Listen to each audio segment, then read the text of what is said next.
Bloomberg Audio Studios. Podcasts, radio, news. Bloomberg Tech is live from coast to coast with Caroline Hyde in New York and Ed Ludlow in San Francisco.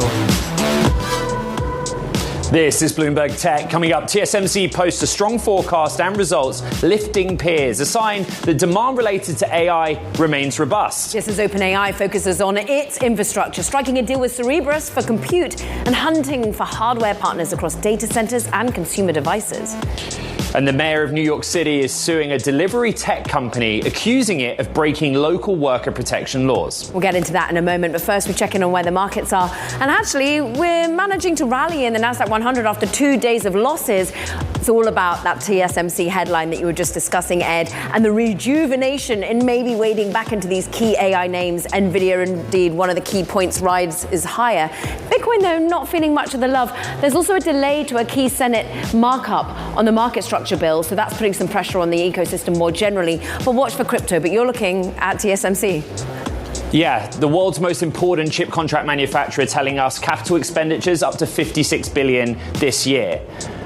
Top line growth's 30%, two markers that the AI demand is intact. But ASML, the most important chip equipment making machine making name, first European company in a long time to breach $500 billion of market value, shares trading at a record high. Why? Because TSMC is the number one buyer of its gear. There's a lot to get into. Let's get to it with Bloomberg's Peter Elstrom out in London. This TSMC forecast, it's big. It's big for markets. It's big for the industry. It's big for AI. Very interesting, though, to listen to C.C. Wei give a note of caution on how deploying that capital carefully is important.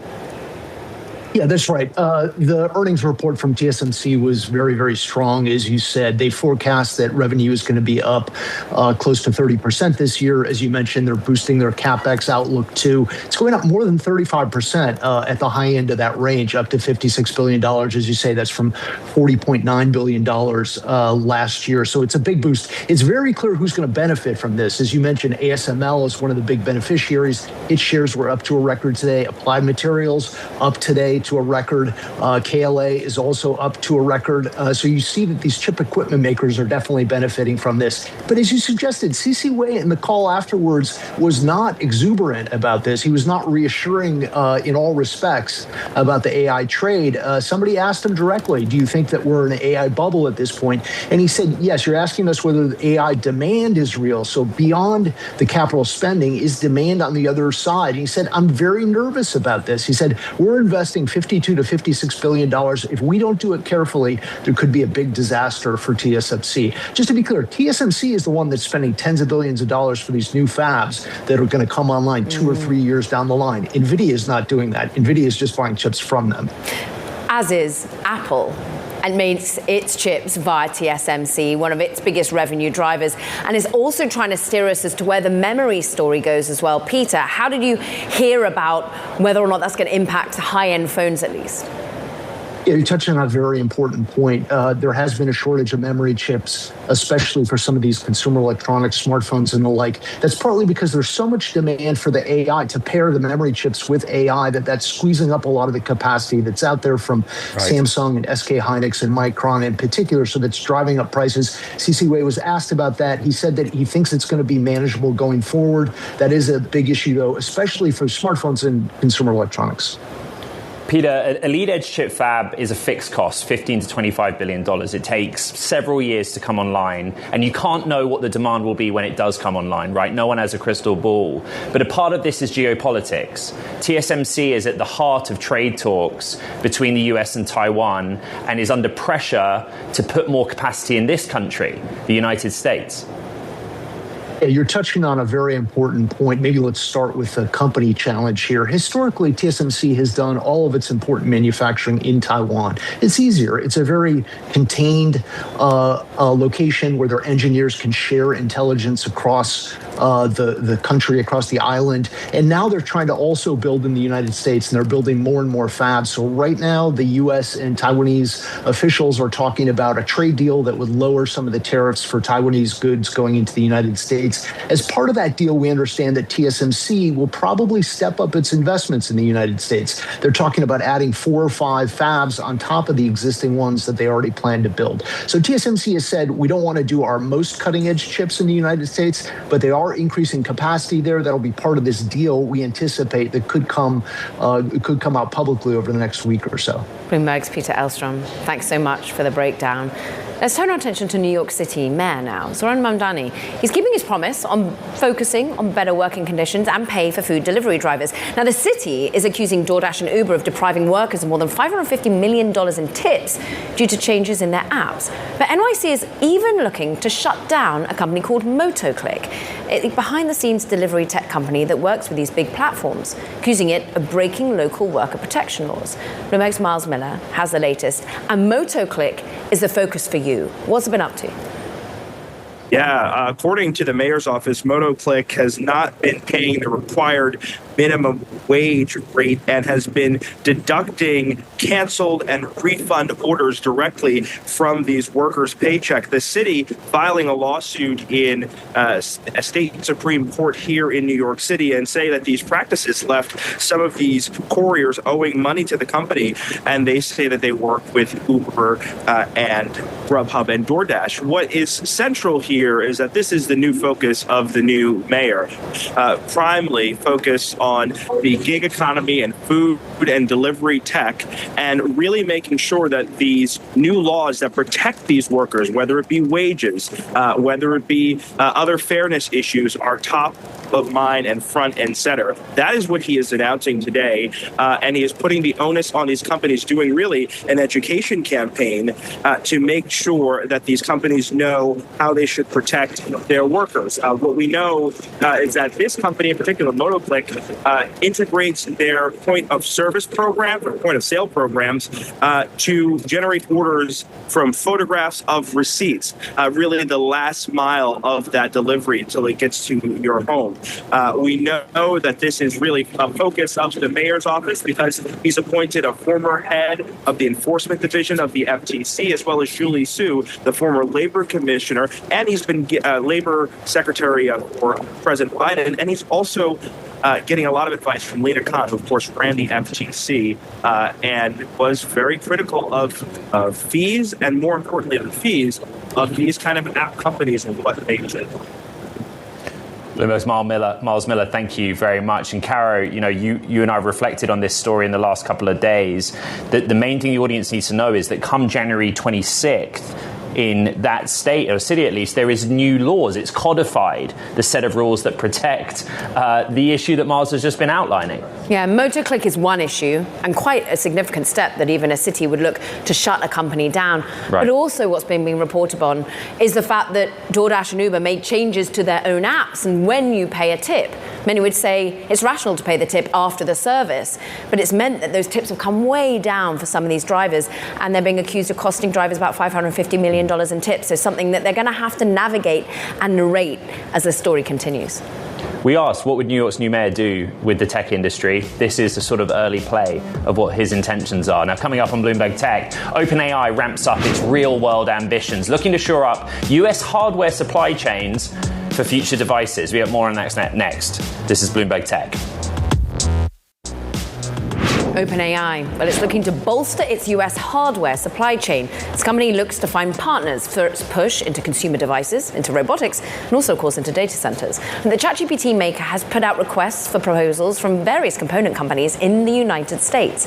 Bloomberg's Seth Fiegeman, who covers OpenAI, joins us some more. This is about a local supply chain, but this is all about signaling where the future revenue is going to be coming from for the company, right? It's true. Some of this is in keeping with the data center expansion that we've, of course, talked about before, but the idea of getting into robotics and supply chains for that is a little bit of a new development here. We know that OpenAI has made some key hires on the robotics front.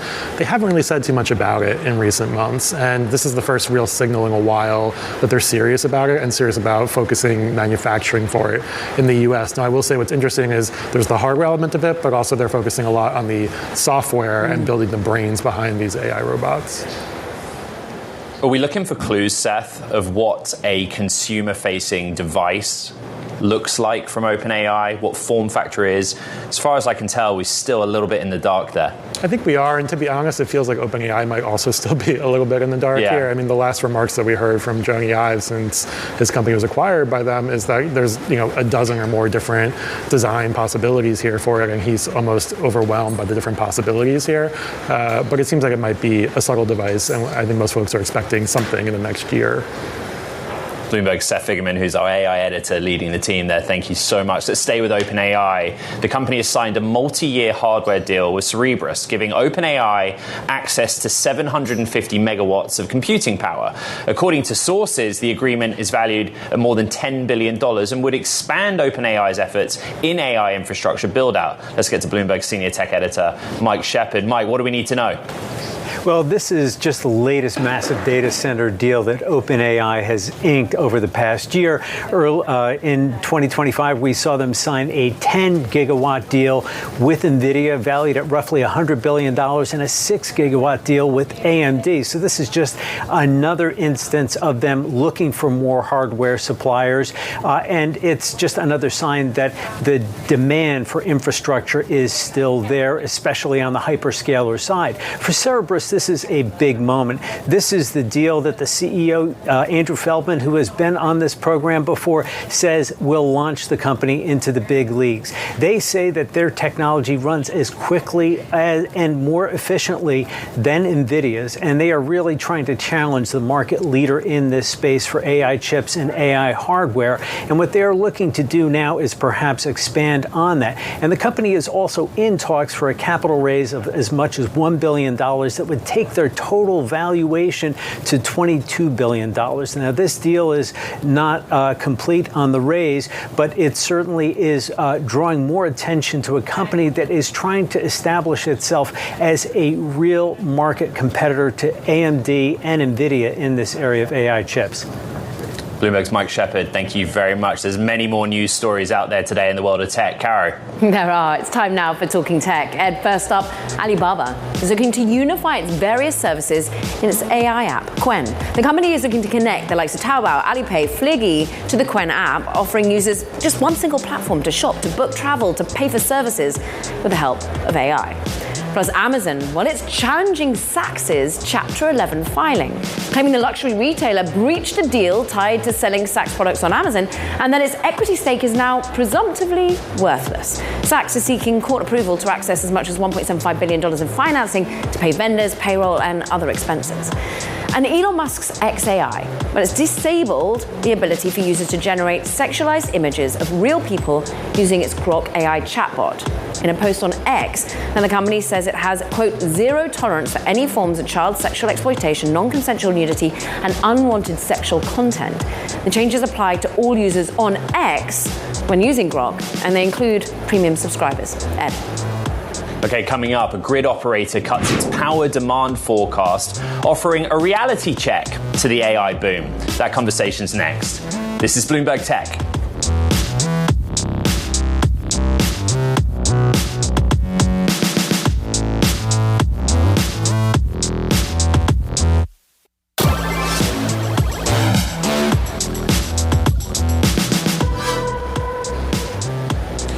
The biggest grid operator in the US, PJM Interconnection, cut its power demand forecast for summer 2027 by more than 2% to about 160 gigawatts. That may seem surprising, given that big cloud providers and AI firms keep talking up their need for electricity.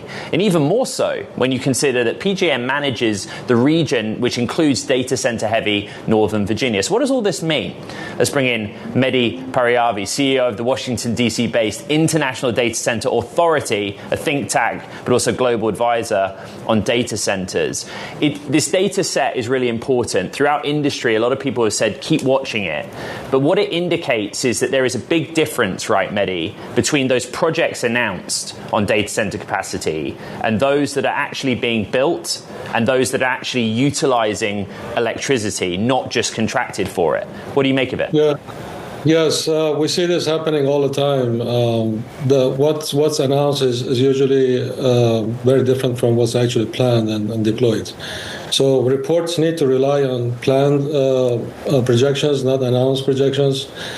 And this report doesn't really relate to the actual reality of the data center industry for simple reasons. First of all, the 164 gigawatts deviation to 160 gigawatt is just 2.4% drop. And the way power companies work, they try to double the projected average, and this is not a significant drop in terms of power projection. However, the fact that the data center industry is actually growing, not by any ways diminishing, is because of the fact that data centers are not just bottlenecked by power, but also by water, by connectivity, by human capital, by policy, taxation, and so many other reasons.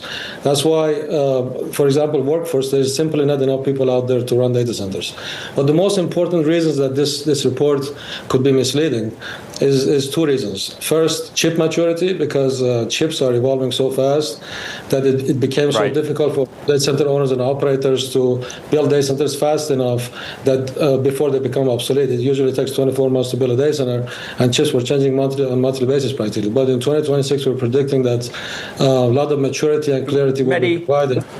Yes. How valuable is this data, right? Because what PJM does is tell us their forecast for the next 5 years. Summertime peak demand, wintertime peak demand. And then they tell us that by 2035, they expect that demand forecast to keep growing. That's quite a long time horizon. Yeah, but one of the main reasons that I don't find this report too relevant is because it's totally ignoring on-site power generation. Because of the slow development of the power companies and them meeting the demand needs of the data center owners and operators, a lot of data center companies are reverting to on-site power generation. If you want to grab a gas turbine, you can't find anything in the market today. Everything is backlogged. So a lot of people are reverting to on-site power generation, whether it's gas, solar, other means, hydro, and including SMRs. Where this report totally dismisses the fact that a lot of data center industry is relying on on-site power generation and not on the grid. And that's why you really can't depend on the report. Mehdi, I've seen Caterpillar's stock go way high because people have been trying to bring on local power generation in this way. But you talk about SMRs, they're not really out there in the field yet. I mean, that's something that we factor in at least in 5 years' time, right? Yeah, the maturity process, governance, everything. Outside of the country, nuclear is becoming very popular. United Arab Emirates, for example, is a nuclear country. They're building data centers at gigawatt capacities.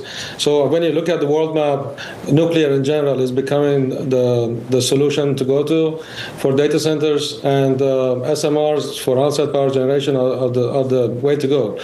But in the meantime, there's a transitional fuel, which is natural gas, which everybody is relying on. And that is totally being dismissed in most findings and most reports. So the projections of power companies trying to provide electricity on the grid doesn't really reflect the reality of the data center industry growth. We're going from 60 gigawatt to 300 gigawatt capacity in just 5 years. And that's not even a very optimistic expectation of the market. It's a very conservative projection, because looking at a company like NVIDIA, where chips and the development of AI is totally blocked and bottlenecked by the development and speed of growth of data centers, you will see that there is no other option where companies like NVIDIA are hunting for data center power so that they can sell more chips. Mehdi, can I get this straight then? You think that ultimately this power provider is underestimating how much power we're going to be needing in 5 years' time? It's totally underestimated, definitely. It's totally underestimated. So what does that mean for the consumer? Like, you're someone who goes around and advises governments worldwide about what to do in terms of getting their data centers online. What does that mean in terms of power prices for the everyday consumer? The only way countries can keep up with this is either you need to stop technology from growth, which is not possible, or every day is touched by data centers and AI and the evolution of technology. This interview wouldn't be possible. The flights, everything around us is only possible through technology and ultimately through data centers. So you cannot stop that. What you need to do at the national level, government level, you need to make sure that you're provisioning enough power to your people, to your citizens, as you don't burden your citizens by the cost of electricity, by making sure that you're not just sitting sitting around letting the market drive things. You need to make sure that you're always ahead of the game. Unfortunately, governments aren't as informed as they should be. So that's a major task for us when we advise governments. Mehdi Paravi, we thank you for your time, CEO of International Data Center Authority, a pretty busy man right now. Now, let's stick with ultimately that story about power grids, about PJM, about that outlook for the forecast, and bring in Bloomberg's Noreen Malik, who's been writing up all about this. For the unbathed in deep knowledge of power and how it works here in the United States, is the outlook of 160 the right one, do you think? How do they come to these sorts of numbers? Yeah, just to quickly put context, power demand has been so flat in PJM that they still haven't touched the all-time record that was hit in 2006, which is 165 gigawatts, and they won't get there until 2028. So this pullback now for next year of about nearly 4 gigawatts, that's a lot. That's 4 nuclear reactors worth of power supply.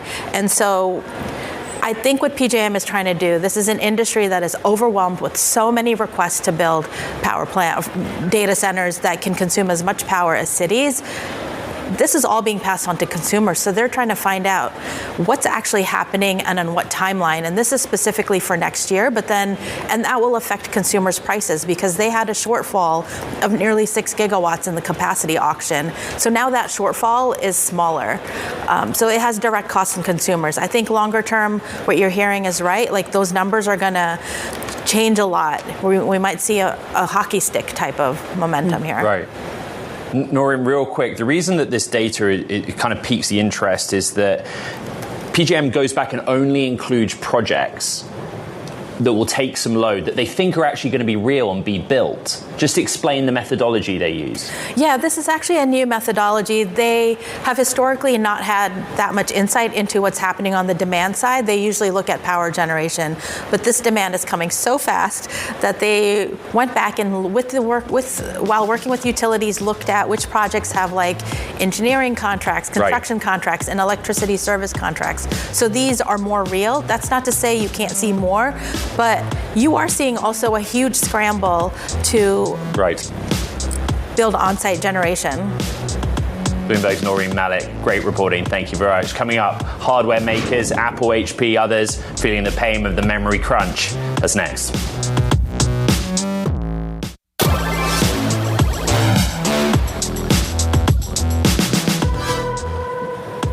Rising memory prices are starting to make investors nervous, especially when it comes to hardware makers that rely heavily on those components. You can see it in the stocks.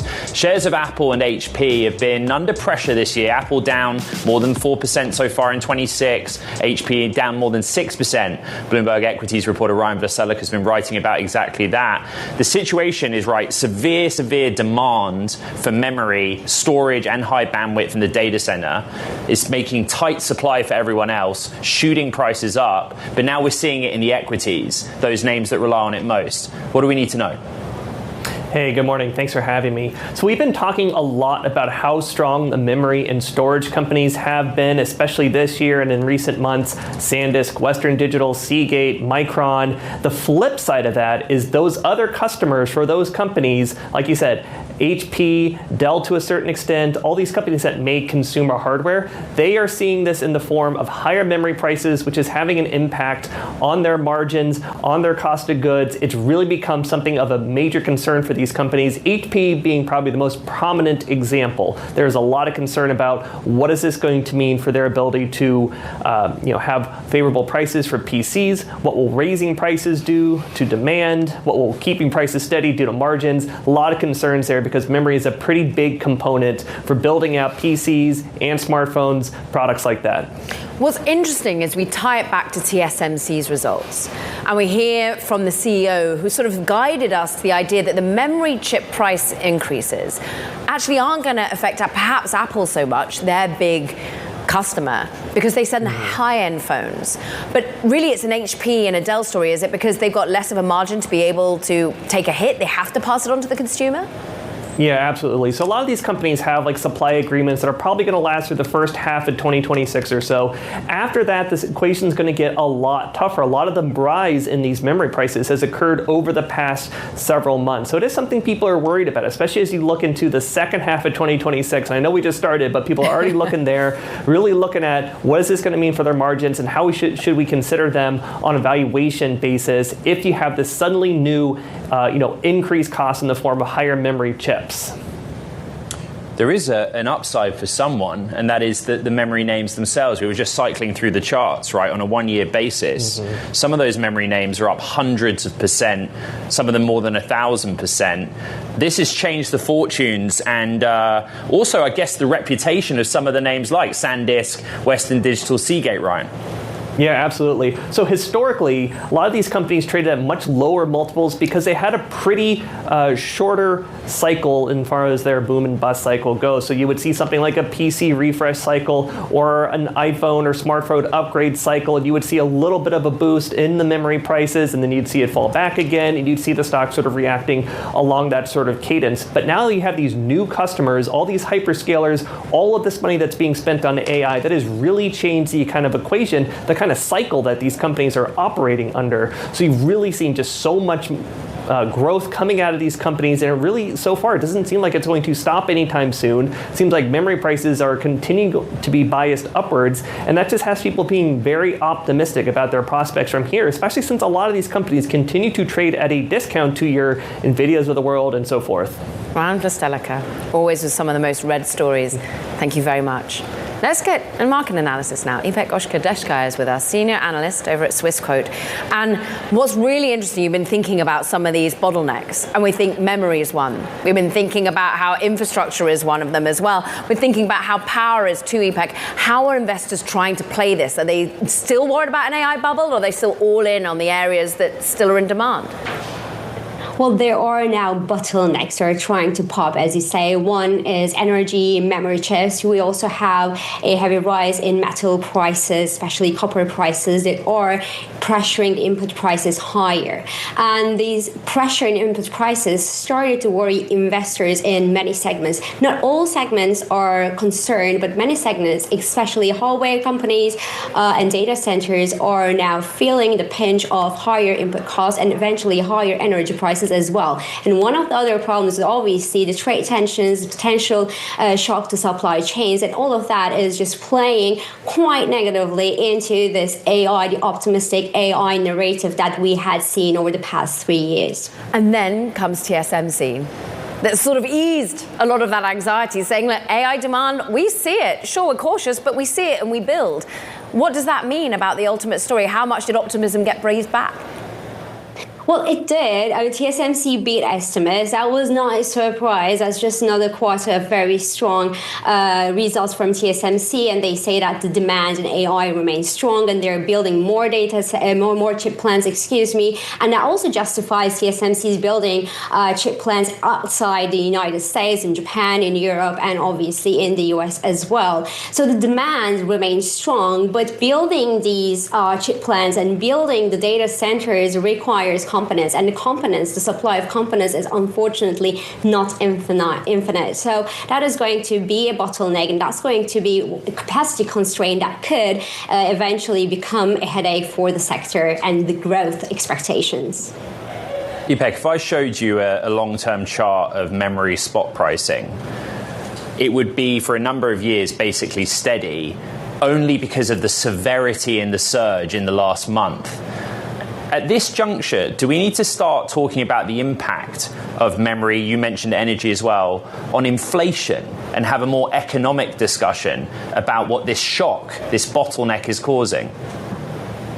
Well, obviously, there are now rising worries about the fact that all of this AI demand and resources being limited is going to start pushing prices higher. For the memory chips, we're talking about very big numbers. I mean, 30% rise only last quarter, according to Samsung's report earlier this month. And as Ryan also said, I mean, this is a very important component of hardware companies, and it will eventually start pressuring their profit margins and lead to price pressures. Now, the question is how much of these costs, of these additional costs, will be pushed onto the end customers. The reality is that we do not know, but the higher the demand, the higher the prices will going to be going up, and the higher the pressure will be on the profit margins there. The competition is going to be important. The higher the competition, well, the bigger the impact on profit margins, and these companies will not be able to push the prices too high because, well, then there will be implications on the demand side.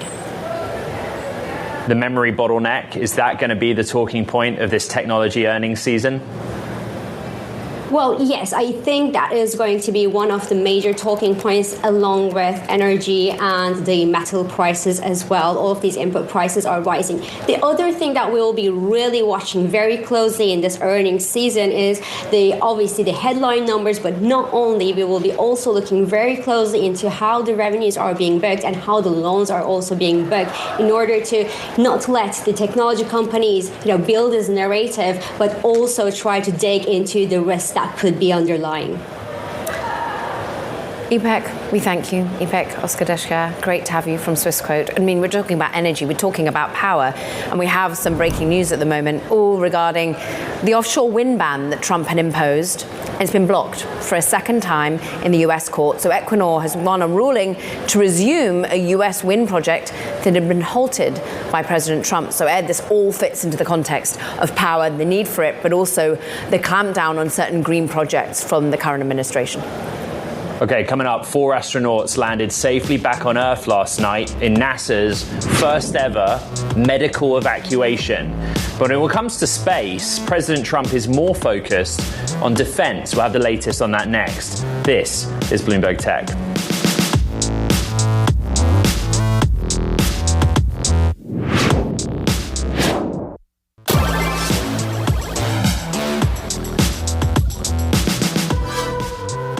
If we don't take Greenland, Russia or China will take Greenland, and I am not going to let that happen. Sure, I'd love to make a deal with them. It's easier. But one way or the other, we're going to have Greenland. President Trump speaking there. Now, one reason the US has stressed its need to take over Greenland is for the Golden Dome air and missile defense system.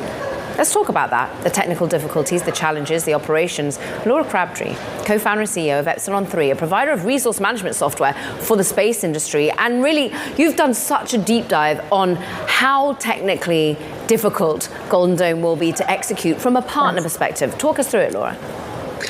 Yeah, so the biggest challenge, I think, is not necessarily going to be just the technology. It's going to be the cooperation between the government and the commercial partners that are providing solutions to the government. And that is everything from the technology, the acquisition of programs, the operations of those programs, and then everything in between. And so I think not only the cost is a little bit of a risk, but also the risk of the number of people that need to be involved in Golden Dome and the number of things that need to go correctly for the Golden Dome to be a successful program.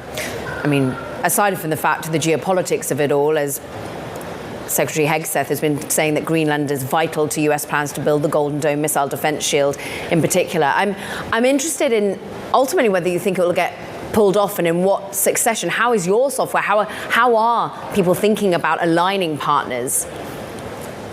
Yeah, the one thing that I keep going back to is the demonstration of the commercial partnership in companies like SpaceX, the coordination with NASA, the coordination with all of the different partnerships that SpaceX has formed over the life cycle of the company, and all the partnerships that are going to need to come from the Golden Dome. So I think looking at that and the technological challenges for that and the communication and coordination, we've taken a look at how much we need to be able to provide our commercial partners to be able to work in concert with the government partnerships that they are forming in the future and right now, so that we can make sure that it is as successful as it can be.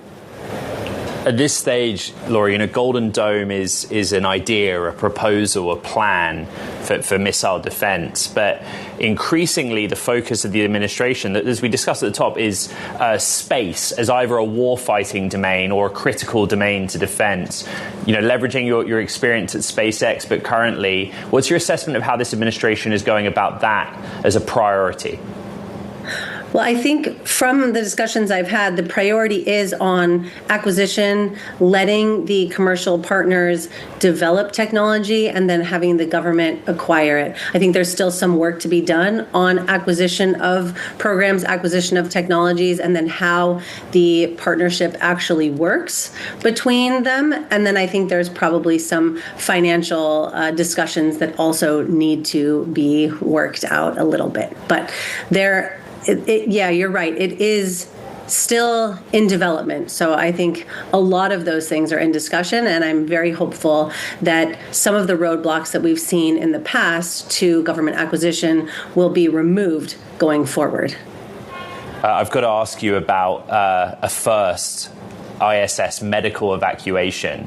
SpaceX at the heart of it, but NASA moved incredibly quickly, again, reflecting on your time in industry, what you made of it. And, we say on this program a lot, the ability to put humans into orbit and return them from ISS is now routine through SpaceX. Is that more evidence of that? It absolutely is. And the partnership that was formed when I started at SpaceX in 2009, it didn't start as it is right now. There were still open questions on whether or not SpaceX was going to come to the table with real hardware, with real operational mindset. And we did prove to NASA that we were there to basically run a successful program. And over the course of the number of years that we've been working with them, we've really built a level of trust with NASA such that they can move quickly, they can make decisions quickly. And I think part of that is the underlying software and infrastructure and decision making that has been sort of part of the program from the beginning, and that has enabled them to move quickly and deorbit a crew in a very short period of time, something that is not easy. The technology is there. Clearly, we've returned many humans from space at this point. However, the decision usually is multiple weeks, months, and if you have 6 months of planning, what the weather is going to be, exactly who does what, the stowage, everything. But in order to move quickly, you need to have all of that very well planned out, and I think that it is a really nice thing to see the movement in that. And now you've built Epsilon 3, and now your customers are not just NASA itself, but other rival space companies. There's a worry that SpaceX is too dominant. Would you say it is? I would not say it is. I would say that we need companies like SpaceX to have a lot of success to show the market how impactful a very, very large and successful space company can be. And it's also enabling a lot of other companies to get to space quickly and effectively, and also at a cost that is much lower than previous. So it's actually enabling the rest of the space economy, and I'm really glad to see it. It's something that I wanted to be a part of from the beginning of my journey in this industry. Laura Crabtree, CEO and co-founder of Epsilon 3, thank you very much. Crucial to both space and defense tech are rare earths. And on Wednesday, President Trump signed a proclamation aimed at securing U.S. access to critical minerals. The move to reduce China's dominance in the supply chain has spurred investors to pour money into the startups and companies in the sector, some of which are focused on the green energy transition. Joining us is Bloomberg climate tech editor Brian Kahn. Gives some hope. What the president wants to do is cut into China's dominance, but actually there's a whole industry, a lifeline being provided to green tech.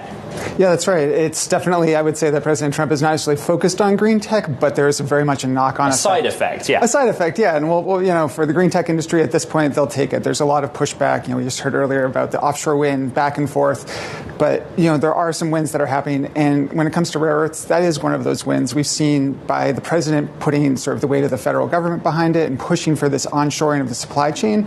We've seen a major investment from the private sector, including a record set last year of nearly $630 million. Brian, I think it's worth just going back big picture, because rare earths, extracting them is an incredibly messy and climate impactful affair. So is that why green energy gets a lifeline? How and what types of companies do well out of this?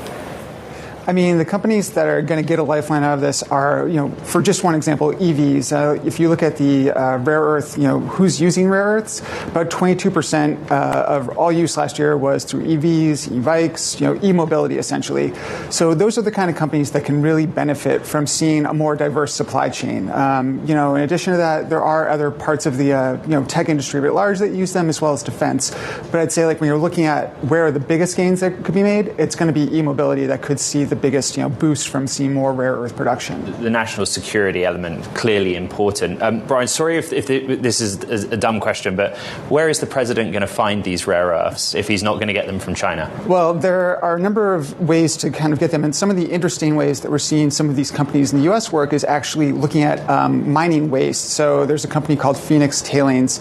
Their big thing is taking mining waste from other processes and basically sort of digging out, essentially, maybe a little more fancy than digging out, but they're essentially getting the rare earths that are hidden in there out of that mining waste and processing it. And they've just opened up a plant in New Hampshire, actually, last year. They're producing a pretty small amount. At this point, it's about 200 tons annually. That's a very small fraction of the 620,000 tons that China produces. But it shows that there are going to be some unique ways to get into the supply chain beyond just mining them out of the ground. Brian Kahn, fascinating. Thanks for joining us. We appreciate it. Now, coming up, go talk Oracle. Making a big bet on Nashville, but workers don't seem to be keen on locating at the company's new global headquarters. More on that next. This is Bloomberg Tech.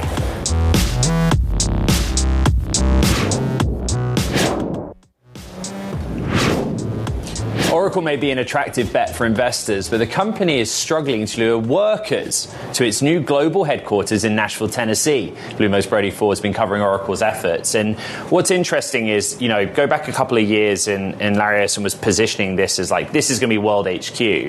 They want people, they're hiring there are postings. But actually, behind Missouri and California, it's actually pretty low down the total workforce table. What are they pitching here? Right. If you're sitting in California or Seattle, which is where a lot of experienced cloud infrastructure people sit, and you hear, let's move to Nashville. Maybe you love country music and you're stoked, but in a lot of cases that we're hearing, they say, well, there's not a whole lot of industry out there. What if I move out there and I get laid off? So this is one of these tales of the tech industry wanting to become more distributed across the U.S., lower cost of living, lower taxes, but your talented workforce is still clustering in these West Coast hubs. You've been speaking to local officials over in Nashville. They still seem pretty upbeat. Yeah, they're excited, right? You hear one of the most important tech companies wants to bring 8,000 workers and develop a new campus. That's great news for local economic development. Just the question will be, how long does it take to attract all of these people? What does it look like? And does it bring these network effects? The campus is on track. They are developing it. It's just a question of hiring at this point. Nashville is a good time. I can attest to that at a minimum. But what you were saying about, industry and footprint, this is something that's happening with Austin, Texas, right? There is actually more of an industry footprint there. What about leadership? Where's Larry Ellison currently basing himself and spending his time?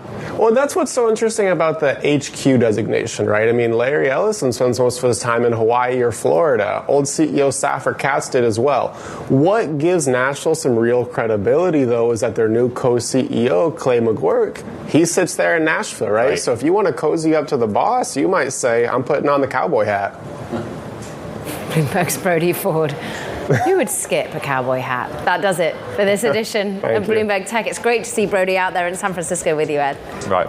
Yeah, it's great to have him here. He's really owns this beat, not just of infrastructure, but software as well. I've got a lot of things in my head about memory chips, memory pricing. Recap our discussion on that from the show through the podcast. You know where to find it on the Bloomberg platforms, as well as online on iHeart, Spotify, and Apple. This is Bloomberg Tech.